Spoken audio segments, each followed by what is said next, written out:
भारतीय राजनीति में कई ऐसे दौर आए जब नेता जेल गए लेकिन सत्ता नहीं गई। सलाखों के पीछे थे लेकिन सरकार पर पकड़ बरकरार थी। लोकतंत्र में नैतिकता की बात खूब होती है लेकिन कानून में ऐसा कोई साफ प्रावधान नहीं था कि गिरफ्तारी के बाद भी मुख्यमंत्री, प्रधानमंत्री या मंत्री को तुरंत पद छोड़ना ही पड़े। लेकिन अब तस्वीर बदल सकती है। सरकार मानसून सत्र 2026 में ऐसा विधेयक लाने की तैयारी में है जिसके तहत अगर कोई प्रधानमंत्री, मुख्यमंत्री या मंत्री 30 दिन तक जेल में रहता है तो उसे अपने पद से इस्तीफा देना होगा। तो आइए जानते हैं आखिर किन नेताओं ने जेल से रहकर भी सत्ता की कमान संभाली हुई थी। नमस्कार, मैं हूं अनुषी तिवारी और आप देख रहे हैं जन एक्सप्रेस। पहला, अरविंद केजरीवाल।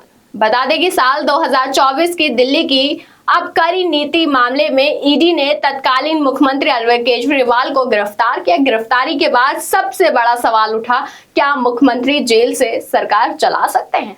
तो बता दें केजरीवाल ने तुरंत इस्तीफा नहीं दिया था। जेल में रहते हुए उन्होंने जल संकट और स्वास्थ्य सेवाओं से जुड़े कई लिखित निर्देश मंत्री और अधिकारियों को भेजे। उनके समर्थन के इस संवैधानिक अधिकार बताया गया, जबकि विरोधियों ने इसे लोकतांत्रिक मर्यादा के खिलाफ करार दिया। यही संदेश देश भर में बहस शुरू हुई और आखिरकार सत्ता की असली कुर्सी जेल के भीतर से चलती है या नहीं। दूसरा है जय जयललिता।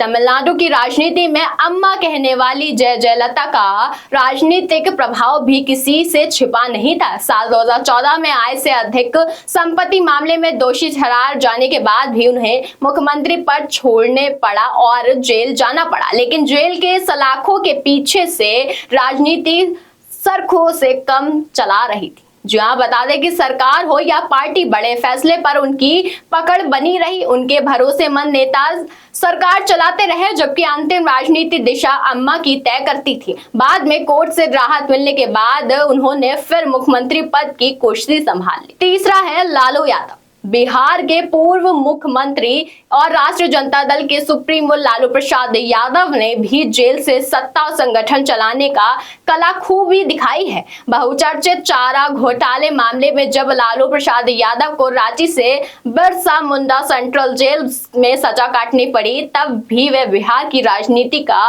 रिमोट उनके हाथ में ही था। जेल में रहने के बाद भी पार्टी के बड़े फैसले, टिकटों का बंटवारा और दूसरों दलों के साथ राजनीतिक गठबंधन की पूरी रूपरेखा लालू प्रसाद यादव तय करते थे। उनकी गैर मौजूदगी में कोई नेता उनकी मर्जी के बिना पत्ता तक नहीं हिला सकता था। जेल से सरकार चलाने के ऐसे उदाहरण भारतीय राजनीति में पहले भी देखने को मिले हैं। लेकिन अगर सरकार का प्रस्तावित कानून संसद के पास हो जाता है तो भविष्य में किसी भी प्रधानमंत्री, मुख्यमंत्री या मंत्री 30 दिन से ज्यादा जेल में रहकर पद पर बने रहना संभव नहीं होगा। अब देखना यह होगा कि ये कानून राजनीति में जवाबदेही बढ़ाएगा या फिर इस पर भी कोई नई सियासी जंग छिड़ जाएगी। फिलहाल इस पर आपकी क्या राय हमें कमेंट बॉक्स में जरूर बताइएगा। इस खबर में बस इतना ही। ऐसी तमाम खबरों के लिए देखते रहिए जन एक्सप्रेस।